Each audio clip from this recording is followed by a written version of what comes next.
የድምፃዊ ሰማሃይ በለው ሥርዓተ ቀብር ተፈጸመ። ድምፃዊ ሰማሃይ በለው ከአባቱ አቶ በለው ሹምዬና ከናቱ ወይዘሮ እናትነሽ ቢልልኝ መስከረም 17 ቀን 1960 ዓ.ም የአባይና የጣና መፍለቂያ በሆነችው ውቧ ባህር ዳር ከተማ ተወለደ።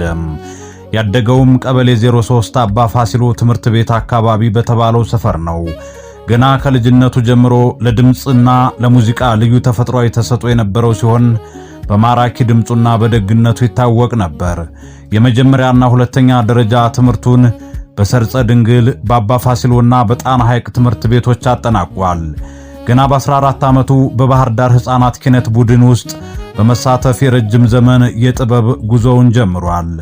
እሱ ድምፃዊ ብቻ ሳይሆን የግጥም የዜማና የቲያትር ደራሲ እንዲሁም የባህል ሙዚቃን ከዘመናዊ ስልት ጋር በማዋሃድ የኢትዮጵያን አርሶ አደር ሕይወት በመድረክ ላይ ከፍ ያደረገም የጥበብ ጀግና ነበር። የሰማሃኝ የኪነ ጥበብ ጅማሮ በ1978 ዓ.ም የጎጃሙን ዝነኛ ግሻ አባይ የኪነት ቡድንን ሲቀላቀል ይበልጥ ደመቀም።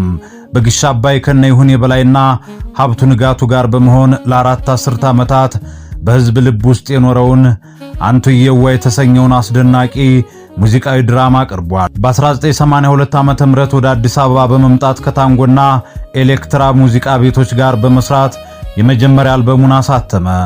ያዥኝ አላበድሁም የተሰኘው ስራውም ከፍተኛ ዝናን አጎናጽፎታል። ከሶስና አይቤክስና ሸዋጌጥ የምሽት ክለቦች ቆይታው በኋላም በ1990 ዓ.ም በካሳንቺስ የራሱን የባህል ምሽት ቤት በመክፈት የጥበብ ስራውን ይበልጥ እንዲጎመራ አድርጓል። በቲያትሩ ዘርፍም የባላገር ፍቅር በተሰኘው ተውኔት ብቃቱን አስመስክሯል። ሰሜ በኪነ ጥበብ ጉዞው ካከናወናቸው ትልልቅ ድሎች አንዱ ባላገር የሚለውን ቃል ከኋላ ቀርነት ትርጉም አውጥቶ የኩራት መገለጫ ማድረጉ ነው። መድረክ ላይ ሲወጣ የአርሶ አደር አልባሳትን በመልበስ ባላገር ነኝ ብሎ በመዘመር የገጠሩን ማህበረሰብ ክብር አሳይቷል። ለዚህም ነው ሰሜ ባላገሩ ተብሎ የተሰየመው።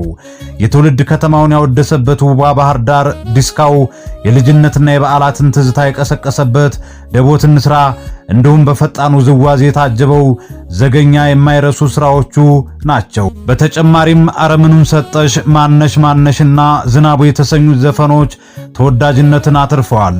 መድረክ ላይ በማይጠፋው ደማቅ ፈገግታውና ያለ ድምጽ ማጉያ መድረክን የመቆጣጠር ተፈጥሯዊ ብቃቱ ወደር አልነበረውም። ሰማሃኝ ለሕግና ለፍትህ ከፍተኛ ክብር የነበረው ሰው ነው። በ1991 ዓ.ም በደረሰ የመኪና አደጋ ተጠርጥሮ የ4 ዓመት እስር ሲፈረድበት አሜሪካ በስራ ላይ ቢሆንም ስራውን አቋርጦ በመምጣት ቦሌ አውሮፕላን ጣቢያ ላይ እጁን ለፖሊስ በመስጠት ለሕግ ተገዥነት በተግባር አስተምሯል። ሶስት ነገር እወዳለሁ፣ ሀገሬን፣ ትዳሬንና ስራዬን የሚለው ሰማሃኝ በ1982 ዓ.ም ከወይዘሮ ገበያነሽ አባተ ጋር ትዳር መስርቶ 4 ወንድ ልጆችን በማፍራት አሳድጓል። 4 የልጅ ልጆችንም ለማየት ታድሏል። በማህበራዊ ህይወቱም ለታመመ ደራሽ አረጋውያንን አቃፊና ታማኝ ጓደኛ እንደነበር ወዳጆቹ ይመሰክራሉ። ከቅርብ ጊዜ ወዲህ ውፍረቱን ለመቀነስ የተለያዩ የሕክምና ዘዴዎችን ሲከታተል የቆየው ሰማሃኝ ሰኞ ሰኔ 8 ቀን 2018 ዓ.ም ጠዋት የድካም ስሜት ተሰምቶት በልጆቹ አማካኝነት ወደ ሆስፒታል ሲወሰድ በድንገት ሕይወቱ አልፏል። ከመሞቱ ጥቂት ቀደም ብሎም ለጀግናው ንጉሥ አጼ ቴዎድሮስ ማስታወሻ የሚሆን ዜማ ለሕዝብ አድርሶ ነበር። ሥርዓተ ቀብሩ ዛሬ ማክሰኞ ሰኔ 9 ቀን 2018 ዓ.ም በቦሌ ቡልቡላ ደብረ መድኃኒት መድኃኔ ዓለም ቤተክርስቲያን ተፈጽሟል። ለባለቤቱ፣ ለልጆቹ፣ ለወዳጅ ዘመዶቹና ለመላው የጥበብ አፍቃሪ በሙሉ መጽናናትን እንመኛለን። ነፍስ ይማር ሰማሃኝ።